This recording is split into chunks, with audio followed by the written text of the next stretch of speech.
वास्तव न्यूज में स्वागत है आपका। मैं हूं सरदार। हुबली धारवाड़ पुलिस प्रशासन के और हत्यारों के बीच मुठभेड़ हो गई। कुछ पुलिस प्रशासन वालों को अब वहां पर छोटे मोटे जख्म हो गए और वहां पर पुलिस प्रशासन अब वहां पर इस तरह हो गया है ताकि किसी हत्यारों को पकड़ना इतना मुश्किल हो गया है ताकि कब हत्यारे पुलिस प्रशासन पर ही हमला करेंगे ये पता नहीं। अब तो यहाँ पर कुछ पुलिस प्रशासन वाले तो जख्मी हो गए, ये तो अच्छी बात है, वरना किसी की जान चले जाती तो हादसा क्या हो जाता। तो उसी तरह यहाँ पर सीपीआई एसआर नायक सबसे पहले वहां पर हत्यारों के पीछे खोज में पड़े हुए थे, मगर हत्यारे बिना ही डरे उन पर ही वार किया। अब तो हाथ पर जख्म हो गए, कुछ पुलिस प्रशासन वालों को यहाँ वहां पर छोटे मोटे जख्म हो गए। अब वहां पर तो हॉस्पिटल में उनकी देखभाल तो चलने लग गई है, मगर अब यहाँ पर पुलिस प्रशासन की क्या इन हत्यारों को क्या डर नहीं, खौफ नहीं?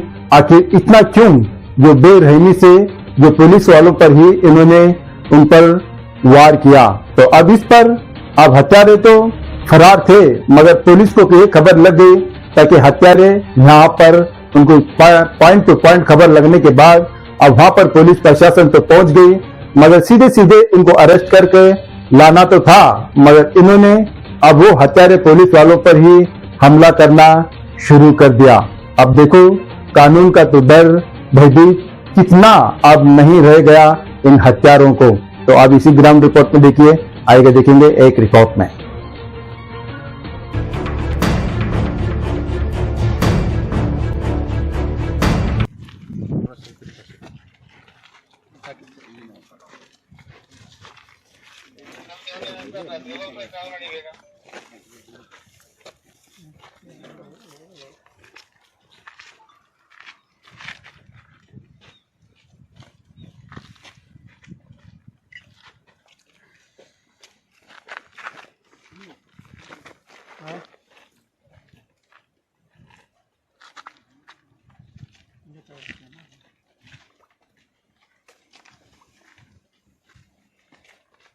ಸ್ಟಾರ್ಟ್ ಮಾಡಿದ್ರೆ ಎಲ್ಲ ಆಡಿಯೋ ಬರೋದು.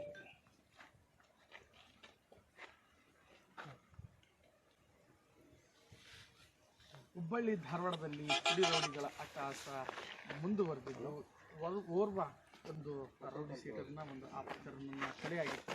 ಸೊ ಅದಕ್ಕೆ ಸಂಬಂಧಿಸಿದಂತೆ ಆರೋಪಿಗಳಿಗೆ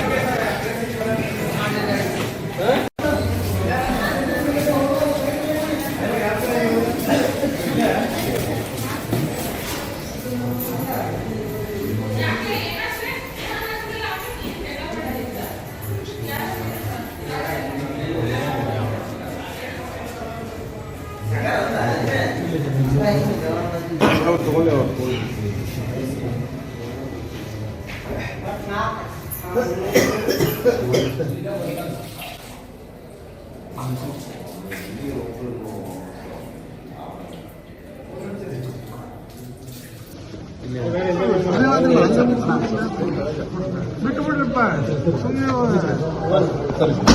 ಮಾಡಕೊಂತ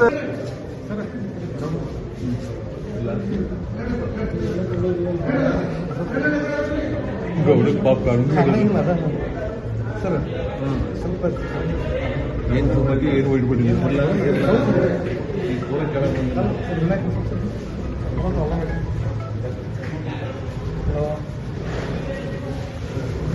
ಆಯ್ತಾಯ್ತು, ಆಮೇಲೆ ಕಳಿಸ್ತೀನಿ.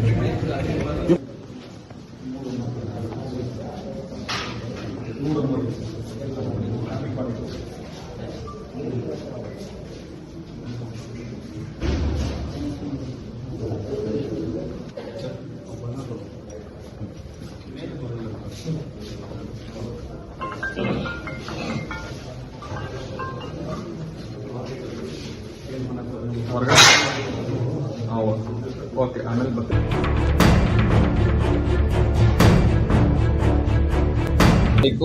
ಸಂಜೆ ಸುಮಾರು 8 ಗಂಟೆ ಸಮಯದಲ್ಲಿ ನಮ್ಮ ಹುಬ್ಬಳ್ಳಿ ಧಾರವಾಡ ಕಮಿಷನರೇಟ್ ವ್ಯಾಪ್ತಿಯ ಬೆಂಡಿಗೇರಿ ಪೊಲೀಸ್ ಠಾಣಾ ಸರಹದ್ದಿನಲ್ಲಿರುವಂಥ ಮಂಟೂರು ರೋಡಲ್ಲಿ ಒಂದು ಘಟನೆ ನಡೆದಿತ್ತು. ಆ ಘಟನೆಯಲ್ಲಿ ಮಲ್ಲಿಕ್ ಜಾನ್ ಅನ್ನುವಂಥ ಸುಮಾರು 27-28 ವರ್ಷದ ಹುಡುಗ, ಇವನಿಗೆ ಸುಮಾರು 8ರಿಂದ 10 ಜನ ಆರೋಪಿಗಳು ಏಕಾಏಕಿ ಮಾರಕಾಸ್ತ್ರಗಳಿಂದ ಹಲ್ಲೆ ಮಾಡಿದರು. ಹಲ್ಲೆ ಮಾಡಿದ ನಂತರ ಅವನ್ನ ಕಿಮ್ಸ್ ಆಸ್ಪತ್ರೆಗೆ ಶಿಫ್ಟ್ ಮಾಡಲಾಗಿ ಆಸ್ಪತ್ರೆಯಲ್ಲಿ ಆತ ಪ್ರಾಣ ಬಿಟ್ಟಿದ್ದ. ಇದರ ಹಿನ್ನೆಲೆಯಲ್ಲಿ ಒಂದು ಕೊಲೆ ಪ್ರಕರಣವನ್ನು ನಾವು ಬೆಂಡಿಗೇರಿ ಪೊಲೀಸ್ ಠಾಣೆಯಲ್ಲಿ ವರದಿ ಮಾಡಿಕೊಂಡಿದ್ವಿ. ಅದರ ಮುಂದುವರೆದ ಭಾಗವಾಗಿ ತನಿಖೆಯನ್ನು ಮಾಡುವಂಥ ಸಂದರ್ಭದಲ್ಲಿ ಸುಮಾರು ಹಲವಾರು ಜನ ಯಾರು ರೌಡಿ ಶೀಟರ್ಸ್ ಇದ್ದಾರೆ ಮತ್ತು ಈ ಒಂದು ಕೃತ್ಯಕ್ಕೆ ಕಾರಣಕರ್ತರಾಗಿದ್ದಾರೆ, ಅವರ ಸಹಚರರಾಗಿದ್ದಾರೆ, ಸುಮಾರು ಜನರನ್ನು ನಾವು ವಶಕ್ಕೆ ತಗೊಂಡು ವಿಚಾರಣೆಗೆ ಒಳಪಡಿಸುವಂಥ ಕೆಲಸ ಮಾಡಿದ್ವಿ. ಅದರಲ್ಲಿ 2 ಪ್ರಮುಖ ಆರೋಪಿಗಳು, ಅವರ ಹೆಸರು FIR ಕೂಡ ಇದೆ. ಬಾಲು ಅಲಿಯಾಸ್ ಬಾಲರಾಜ್ ಅಲಿಯಾಸ್ ಬಾಲ್ಯ, ಈತ ಸುಮಾರು 31 ವರ್ಷ. ಈತ ಈ ಟಗರು ಸಾಕಾಣಿಕೆ ಮಾಡುವಂಥ ಉದ್ಯೋಗ ಮಾಡ್ತಾನೆ. ಅದು ಹೇಳ್ಕೊಳ್ಳಿಕ್ಕಷ್ಟೇ, ಏನು ಕೆಲಸ ಮಾಡ್ತೀನಿ ಅಂದರೆ ಟಗರು ಸಾಕಾಣಿಕೆ ಮಾಡ್ತೀನಿ ಅಂತ ಹೇಳ್ತಾನೆ. ಯಾವ ಟಗರು ಸಾಕೋದಕ್ಕಿಂತ ಹೆಚ್ಚಾಗಿ ಶೋಕಿಗೆ ಅಷ್ಟೇ ಮಾಡೋದು. ಇವ್ರದ್ದು ಫುಲ್ ಟೈಮ್ ದಂದಾನೆ ಕ್ರಿಮಿನಲ್ ಆ್ಯಕ್ಟಿವಿಟೀಸು, ರಾಬರಿ ಮಾಡುವಂಥದ್ದು, ಗ್ಯಾಂಗ್ಗಳು ಕಟ್ಕೊಂಡು ಆ ಏರಿಯಾಗಳಲ್ಲಿ ಹವಾ ಕ್ರಿಯೇಟ್ ಮಾಡ್ಕೊಳ್ಳೋವಂಥದ್ದು, ಮತ್ತು ಹೆಂಚ್ಮೆನ್ ಥರ ಉಪಯೋಗ ಆಗುವಂಥದ್ದು. ಅಂದರೆ ಯಾರಿಗಾದರೂ ಏನಾದರೂ ಕೃತ್ಯಗಳು ಮಾಡಬೇಕು ಅಂತಂದರೆ ಇವ್ರುಗಳು ಆ ಕೃತ್ಯ ನಾವು ಮಾಡಿಕೊಡ್ತೀವಿ, ಇಷ್ಟು ದುಡ್ಡು ಕೊಡಿ ಅನ್ನೋ ರೀತಿ ಹಣ ತೊಗೊಳ್ಳೋವಂಥದ್ದು, ಸುಪಾರಿ ಕಿಲ್ಲಿಂಗ್ ಮಾಡುವಂಥದ್ದು, ಈ ಥರ ಕೃತ್ಯಗಳಲ್ಲಿ ಈ ವ್ಯಕ್ತಿ ತೊಡಗಿಕೊಂಡಿದ್ದ ಅನ್ನುವಂಥದ್ದು. ಮತ್ತು ಇನ್ನೊಬ್ಬ ಆರೋಪಿ ಮೊಹಮ್ಮದ್ ಹಫೀಜ್ ಅಂತ, ಇವನ ಮೇಲೆ ಕೂಡ ನಮ್ಮ ಬೆಂಡಿಗೇರಿ ಪೊಲೀಸ್ ಠಾಣೆ ಸೇರಿದಂತೆ ಬೇರೆ ಬೇರೆ ಪೊಲೀಸ್ ಠಾಣೆಯಲ್ಲಿ ಸಾಕಷ್ಟು ಪ್ರಕರಣಗಳಿದ್ದಾವೆ. ಈ ಆರೋಪಿಗಳ ಮೇಲೆ ಕೊಲೆ ಪ್ರಯತ್ನ, ಕೊಲೆ ಪ್ರಕರಣ, ದರೋಡೆ, ರಾಬರಿ ಸೇರಿದಂತೆ ಸುಮಾರು 10ಕ್ಕೂ ಹೆಚ್ಚು ಪ್ರಕರಣಗಳು ನಮ್ಮ ಬೆಂಡಿಗೇರಿ ಶಹರ ಪೊಲೀಸ್ ಠಾಣೆ, ಅಶೋಕ್ ನಗರ ಪೊಲೀಸ್ ಠಾಣಾ ಸರಹದ್ದಿನಲ್ಲಿ ದಾಖಲಾಗಿದೆ. ಇವರಿಬ್ಬರನ್ನ ನಾವು ವಶಕ್ಕೆ ತಗೊಂಡು ವಿಚಾರಣೆಗೆ ಒಳಪಡಿಸಿ ಇವರು ಈ ಕೃತ್ಯದಲ್ಲಿ ನೇರ ಭಾಗಿಯಾಗಿರೋದು ಹಿನ್ನೆಲೆಯಲ್ಲಿ ಕಂಡು ಬಂದ ಸಂದರ್ಭದಲ್ಲಿ ಹೆಚ್ಚುವರಿ ತನಿಖೆ ಮತ್ತು ವಿಚಾರಣೆ ಸಂದರ್ಭದಲ್ಲಿ ಮಂಟೂರು ರೋಡ್ ಹತ್ತಿರದಲ್ಲಿ ಇರುವಂಥ ಒಂದು ಶೆಡ್ಡಲ್ಲಿ ಇತರೆ ಆರೋಪಿಗಳು ಇದ್ದಾರೆ ಅನ್ನೋಂಥ ಮಾಹಿತಿಯನ್ನು ಡಿಸ್ಕ್ಲೋಸ್ ಮಾಡ್ತಾರೆ. ಸೊ ಆ ಆರೋಪಿಗಳನ್ನ ವಶಕ್ಕೆ ತೊಗೊಳ್ಲಿಕ್ಕೆ ಅಂತ ಇವತ್ತು ಬೆಳಗ್ಗೆ ನಮ್ಮ ಬೆಂಡಿಗೇರಿ ಪೊಲೀಸ್ ಠಾಣಾ ಇನ್ಸ್ಪೆಕ್ಟರ್ ಏನಿದ್ದಾರೆ SR ನಾಯ್ಕ್ ಅವರ ನೇತೃತ್ವದಲ್ಲಿ ನಮ್ಮ ತಂಡ ಹೋದಂಥ ಸಂದರ್ಭದಲ್ಲಿ ಏಕಾಏಕಿ ಅಲ್ಲಿದ್ದಂಥ ಪೊಲೀಸರ ಮೇಲೆ 2 ಆರೋಪಿಗಳು ಹಲ್ಲೆ ಮಾಡಿಬಿಟ್ಟು ತಪ್ಪಿಸ್ಕೊಂಡು ಹೋಗೋ ಪ್ರಯತ್ನ ಮಾಡಿದ್ದಾರೆ. ಮೀನ್ವೈಲ್ ಆ ಶೆಡ್ ಹತ್ರ ಇದ್ದಂಥ ಕೆಲವು ಆರೋಪಿಗಳು ಕೂಡ ಗೊಂದಲದಲ್ಲಿ ತಪ್ಪಿಸ್ಕೊಂಡು ಹೊರಡೋಗಿದ್ದಾರೆ. ಸೊ ಈ ಸಂದರ್ಭದಲ್ಲಿ ಕೊಲೆಯಂಥ ಗಂಭೀರ ಪ್ರಕರಣಗಳಲ್ಲಿ ಭಾಗಿಯಾಗಿರುವ 2 ಆರೋಪಿಗಳನ್ನು ವಶಕ್ಕೆ ತೊಗೊಳ್ಲಿಕ್ಕೆ ಮತ್ತು ಅವರಿಂದ ನಮ್ಮ ಪೊಲೀಸ್ ಅಧಿಕಾರಿ ಸಿಬ್ಬಂದಿಗಳಿಗೆ ಹಲ್ಲೆ ಆಗಬಾರ್ದು ಅನ್ನೋ ಕಾರಣಕ್ಕೆ ಒಟ್ಟು 2 ರೌಂಡ್ ಏರ್ ಫೈರ್ ಮಾಡಿದ್ದಾರೆ. ಆಗ ನಿಂತಿಲ್ಲ ಅವ್ರು, ಮತ್ತೆ ಓಡಲಿಕ್ಕೆ ಮುಂದುವರೆದ ಹಿನ್ನೆಲೆಯಲ್ಲಿ 4 ರೌಂಡ್ಗಳನ್ನು 2 ಆರೋಪಿಗಳ ಮೇಲೆ ಫೈರ್ ಮಾಡಿದ್ದಾರೆ. ಅದರಲ್ಲಿ ತಲಾ ಒಂದೊಂದು ಗುಂಡಿನ ಸುತ್ತು ಒಬ್ಬೊಬ್ಬ ಆರೋಪಿ ಮೇಲೆ ಕಾಲಿನ ಭಾಗಕ್ಕೆ ಬಿದ್ದಿದೆ. ಅವರಿಬ್ಬರನ್ನ ವಶಕ್ಕೆ ತೊಗೊಂಡಿದ್ದಾರೆ. ಈ ಸಂದರ್ಭದಲ್ಲಿ ನಮ್ಮ ಇನ್ಸ್ಪೆಕ್ಟರ್ ಬೆಂಡಿಗೇರಿ SR ನಾಯ್ಕ್ ಅವರಿಗೆ ಮತ್ತು ಇನ್ನೂ 2 ನಮ್ಮ ಸಿಬ್ಬಂದಿಗಳು, ನೂರ್ ಅಹಮದ್ ನೀಲ್ಗಾರ್ ಅಂತ ಒಬ್ಬ, ಆಮೇಲೆ ಇನ್ನೊಬ್ಬ ಕಿರಣ್ ಚಲವಾದಿ ಅನ್ನುವಂಥ 2 ಸಿಬ್ಬಂದಿಗಳಿಗೆ ಕೂಡ ಪೆಟ್ಟುಗಳಾಗಿದೆ. ಒಟ್ಟು ಈ 2 ಗುಂಡಿನ ಪೆಟ್ಟು ತಿಂದಂಥ ಆರೋಪಿಗಳು ಹಾಗೂ ನಮ್ಮ ಅಧಿಕಾರಿ ಸಿಬ್ಬಂದಿಗಳು ಸೇರಿದಂತೆ 5 ಜನರನ್ನು ನಾವು ಕಿಮ್ಸ್ಗೆ ಅಡ್ಮಿಟ್ ಮಾಡಿದ್ದೀವಿ. All are out of danger, ಎಲ್ಲರೂ ಪ್ರಾಣಾಪಾಯದಿಂದ ಪಾರಾಗಿದ್ದಾರೆ. ಮತ್ತು ಈ ಪ್ರಕರಣದಲ್ಲಿ ಇನ್ನೂ ಭಾಳಷ್ಟು ಜನರ ಪ್ರತ್ಯಕ್ಷ ಮತ್ತು ಪರೋಕ್ಷ ಪಾತ್ರ ಕಂಡುಬಂದಿರೋದ್ರ ಹಿನ್ನೆಲೆಯಲ್ಲಿ ಇನ್ನೂ ಸಾಕಷ್ಟು ಜನರ ವಿಚಾರಣೆ ಮತ್ತು ದಸ್ತಗಿರಿ ಬಾಕಿ ಇದ್ದು ನಮ್ಮ ಪ್ರತ್ಯೇಕ 5ರಿಂದ 6 ತಂಡಗಳು ಈ ಒಂದು ಪ್ರಕರಣದ ತನಿಖೆಯಲ್ಲಿ ತೊಡಗಿಕೊಂಡಿದ್ದಾವೆ. ಅದೇ ರೀತಿ ಆ ಒಂದು ಮಂಟೂರು ರೋಡ್ ಭಾಗ ಏನಿದೆ ಅದು ಅತ್ಯಂತ ಸೂಕ್ಷ್ಮ ಪ್ರದೇಶ. ಹಿಂದೆ ಕೂಡ ಗುಂಪು ಸಂಘರ್ಷಗಳಾಗಿರುವಂಥದ್ದು, ಗುಂಪು ಘರ್ಷಣೆಗಳಾಗಿರೋದು ನಡೆದಿರೋದ್ರ ಹಿನ್ನೆಲೆಯಲ್ಲಿ ಅಲ್ಲಿ ನಾವು ಸಾಕಷ್ಟು ಅಧಿಕಾರಿ ಸಿಬ್ಬಂದಿಗಳ ಮತ್ತು ಸ್ಟ್ರೈಕಿಂಗ್ ಪಾರ್ಟಿಯ ಒಂದು ಡಿಪ್ಲಾಯ್ಮೆಂಟನ್ನು ಮಾಡಿದ್ದೀವಿ. ಮತ್ತು ಈ ರೀತಿ ಯಾರು ಕಾನೂನು ಕೈಗೆತ್ತಿಕೊಂಡು ಸಾರ್ವಜನಿಕ ಸ್ಥಳಗಳಲ್ಲಿ ಈ ರೀತಿ ಕೃತ್ಯಗಳಲ್ಲಿ ಭಾಗಿಯಾಗ್ತಾರೆ ಅವರೆಲ್ಲರ ಮೇಲೆ ಒಂದು ಸಮಗ್ರ ಕ್ರಮ ತಗೊಳ್ಳೋದಕ್ಕೆ ನಾನು ಅಧಿಕಾರಿಗಳಿಗೆ ಈಗಾಗಲೇ ಸೂಚನೆ ನೀಡಿದ್ದೀನಿ. ಮುಂದಿನ ದಿನಗಳಲ್ಲಿ ಗುಂಡಾ ಆ್ಯಕ್ಟ್ ಸೇರಿದಂತೆ ಕಕೋಕ ಅಂತೇನು Karnataka control of organised crimes act ಅಂತೇನಿದೆ, ಆ ಒಂದು ಕಕೋಕ ಕಾಯ್ದೆಯನ್ನು ಜಾರಿ ಮಾಡುವಂಥದ್ದು ಮತ್ತು ಎಕ್ಸ್ಟರ್ನಲ್ಮೆಂಟ್ ಗಡೀಪಾರು ಮಾಡುವಂಥದ್ದು ಸೇರಿದಂತೆ ಅವ್ರ ಮೇಲಿರುವಂಥ ವಾರೆಂಟ್ಗಳು, ನಾನ್ ಬೇಲೆಬಲ್ ವಾರೆಂಟ್ಗಳನ್ನು ಎಲ್ಲವನ್ನು ಎಕ್ಸಿಕ್ಯೂಟ್ ಮಾಡೋದಕ್ಕೆ ಒಂದು ಕಾಂಪ್ರೆನ್ಸಿವ್ ಪ್ಲ್ಯಾನ್ ಮಾಡಿಕೊಂಡು ಈ ರೀತಿ ಗುಂಪು ಘರ್ಷಣೆ ಆಗಲಿ, ಗ್ಯಾಂಗ್ ವಾರ್ ಆಗಲಿ ಅಥವಾ ಕೊಲೆ ಪ್ರಯತ್ನದ ಪ್ರಕರಣಗಳು ಹಾಗೂ ಮಾರಕಾಸ್ತ್ರಗಳ ಉಪಯೋಗ ಮಾಡುವಂಥ ನಿಟ್ಟಿನಲ್ಲಿ ಯಾರ್ಯಾರು ಆಲೋಚನೆಗಳು ಇಟ್ಕೊಂಡಿದ್ದಾರೆ ಅವರೆಲ್ಲರ ಚಟುವಟಿಕೆಗೆ ಕಡಿಮೆ ಮಾಡೋಂಥ ಕೆಲಸವನ್ನು ಮಾಡಲಾಗ್ತದೆ. ಮಲ್ಲಿಕ್ನ ಕುಟುಂಬದವ್ರು ಏನು ಹೇಳಿದ್ರೆ ಅದು ಅಮಾಯಕಿದ್ದ ಯಾವುದೇ ಅಪರಾಧ ಕೃತ್ಯಗಳಲ್ಲಿ ಭಾಗಿಯಾಗಿರಲಿಲ್ಲ, ಆದರೂ ಕೂಡ ಅವನ ಮೇಲೆ ಅಟ್ಯಾಕ್ ಮಾಡಿದ್ರೆ ಪೊಲೀಸರು ಕೂಡ ಎಲ್ಲ ನಿರ್ಲಕ್ಷ್ಯ ವಹಿಸಿದ್ರು ಅಂತ ಪ್ರತಿಭಟನೆ ಕೂಡ ಅವ್ರ ಮನೆಯವರು. ನೋಡಿ, ನಾನೊಂದು ಮಾತು ಹೇಳಲಿಕ್ಕೆ ಇಷ್ಟಪಡ್ತೇನೆ. ನಾನೆಲ್ಲ ಪೋಷಕರಲ್ಲಿ ಮನವಿ ಮಾಡಲಿಕ್ಕೆ ಇಷ್ಟಪಡ್ತೇನೆ. ನಿಮ್ಮ ಮಕ್ಕಳು ಯಾರ ಜೊತೆ ಓಡಾಡ್ತಿದ್ದಾರೆ ಅನ್ನುವಂಥದ್ದನ್ನು ಸ್ವಲ್ಪ ಗಮನಿಸಿ. ಈಗ ಒಬ್ಬ ರೌಡಿ ಶೀಟರು, ಒಬ್ಬ ಗೂಂಡಾ ಆ್ಯಕ್ಟಲ್ಲಿ ಒಳಗಡೆ ಇರೋನು, ಒಬ್ಬ ಕೊಲೆ ಕೇಸು, ಕೊಲೆ ಪ್ರಯತ್ನದ ಕೇಸ್ಗಳಲ್ಲಿರೋವಂಥವನ್ನ ಜೊತೆಗೆ ನಾನು ಡ್ರೈವಿಂಗ್ ಮಾಡ್ಕೋತೀನಿ, ಅವನದೇನೋ ದುಡ್ಡು ಕಾಸಿನ ವ್ಯವಹಾರ ಮಾಡ್ಕೋತೀನಿ, ಅಥವಾ ಅವ್ನು ನನಗೆ ಭಾಳ ಪ್ರೀತಿಯಿಂದ ನೋಡ್ತಾನೆ, ಹಂಗಾಗಿ ಅವನ ಜೊತೆ ಇರ್ತೀನಿ. ಯಾರ ಪೇರೆಂಟ್ಸು, ಎಲ್ಲ ಪೇರೆಂಟ್ಸ್ ಇದ್ರ ಬಗ್ಗೆ ಗಮನ ಹರಿಸ್ಬೇಕಲ್ಲ. ಈಗ ನಿಮ್ಮ ಮಗ ಅಮಾಯಕ ಇರ್ಬೋದು, ಆದರೆ ಓಡಾಡ್ತಿರೋ ಸಂಘ, ಸ್ನೇಹಿತರ ಸಂಘ ಎಂಥದ್ದಿದೆ ಅನ್ನೋಂಥದ್ರ ಬಗ್ಗೆ ಗಮನ ಹರಿಸ್ಲೇಬೇಕಲ್ಲ. ಒಂದು ಬುಟ್ಟಿಯಲ್ಲಿ ಟೊಮಾಟೊ ಹಣ್ಣು ಇದ್ದಾಗ ಒಂದು ಕೊಳತೋಗಿದೆ ಅಂತಂದರೆ ಆ ಕೊಳಕ್ಕೇನಿದೆ, ಕೊಳತಿರೋವಂಥದ್ದು ಎಲ್ಲದಕ್ಕೂ ಹತ್ತುತ್ತಾ ಬರುತ್ತೆ. ಹಂಗಾಗಿ ನಿಮ್ಮ ಮಕ್ಕಳು ಅಮಾಯಕರಿದ್ದಾರೆ ಅನ್ನುವಂಥದ್ದು ಜೊತೆಗೆ ಯಾರ ಜೊತೆ ಓಡಾಡ್ತಾರೆ, ಯಾರ ಜೊತೆ ಅವ್ರದ್ದು ಸ್ನೇಹ ಇದೆ, ವಿಶ್ವಾಸ ಇದೆ, ಏನು ಕೆಲಸ ಮಾಡ್ತಾರೆ, ಅದೆಲ್ಲದ್ರ ಬಗ್ಗೆ ಗಮನ ಹರಿಸಿ ಅಂತ ನಾನು ಮನವಿ ಮಾಡ್ಕೊಳ್ಳಿಕ್ಕೆ ಇಷ್ಟಪಡ್ತೇನೆ. ಮತ್ತು ಮೃತ ವ್ಯಕ್ತಿ ಏನಿದೆ ಅವನ ಮೇಲೆ ಯಾವುದೇ ಕ್ರಿಮಿನಲ್ ಪ್ರಕರಣಗಳು ದಾಖಲಾಗಿರಲಿಲ್ಲ ಅನ್ನೋಂಥದ್ದು ಸತ್ಯ. ಅಷ್ಟಾಗಿಯೂ ಕೂಡ ಇವತ್ತು ಒಂದು ಮೋಡಸ್ಸೇ ಇದೆ. ಈ ಎರಡೂ ಗ್ಯಾಂಗ್ನವ್ರದ್ದು ಏನು ಮೋಡಸ್ ಅಂದರೆ ಯಾವ ರೀತಿ ಆಪ್ರೇಟ್ ಮಾಡ್ತಾರೆ ಅಂದರೆ, ಹೆಚ್ಚು ಕ್ರಿಮಿನಲ್ ಹಿನ್ನೆಲೆ ಇಲ್ಲಿರುವಂಥ ಹುಡುಗರನ್ನ, ಯುವಕರನ್ನ ಹಿಡ್ಕೊಂಡು ಅವ್ರಗಳ ಕಡೆಯಿಂದ ಕೃತ್ಯಗಳನ್ನು ಮಾಡಿಸುವಂಥದ್ದು. 19-20 ವರ್ಷ ವಯಸ್ಸಿನ ಹುಡುಗರನ್ನ ಮುಂದೆ ಬಿಟ್ಬಿಟ್ಟು ಅವ್ರ ಮೇಲೆ ಅವ್ರ ಕಡೆಯಿಂದ ಕೃತ್ಯ ಮಾಡಿಸುವಂಥದ್ದು. ಸೊ ಮೇಲ್ನೋಟಕ್ಕೆ ಇವ್ರು ಯಾರೋ ಹೊಸ ಹುಡುಗರು ಮಾಡಿದ್ದಾರೆ ಅನ್ನುವಂಥದ್ದು ಭಾವನೆ ಬರುತ್ತೆ. ಒಂದು. ಎರಡನೇದು, ಯಾರು ಕ್ರಿಮಿನಲ್ ಹಿನ್ನೆಲೆ ಇರುವಂಥ ವ್ಯಕ್ತಿಗಳಿರ್ತಾರೆ ಅವ್ರಿಗೆ ನೇರ ಅಟ್ಯಾಕ್ ಮಾಡದೆ ಅವ್ರ ಸುತ್ತಮುತ್ತ ಇರುವಂಥ ಅಮಾಯಕರನ್ನ ಟಾರ್ಗೆಟ್ ಮಾಡುವಂಥ ಉದ್ದೇಶ. ಇದೊಂದು ಸ್ಟ್ರಾಟಜಿನೇ. ಇದಿಲ್ಲಷ್ಟೇ ಅಲ್ಲ, ನಾನು ಬೆಂಗಳೂರು, ಮಂಗಳೂರು, ಗುಲ್ಬರ್ಗ ಸೇರಿದಂತೆ ಭಾಳಷ್ಟು ಸ್ಥಳಗಳಲ್ಲಿ ನಾನು ಕೆಲಸ ಮಾಡಿರುವಂಥ ಜಾಗಗಳಲ್ಲಿ ನೋಡಿದ್ದೀನಿ.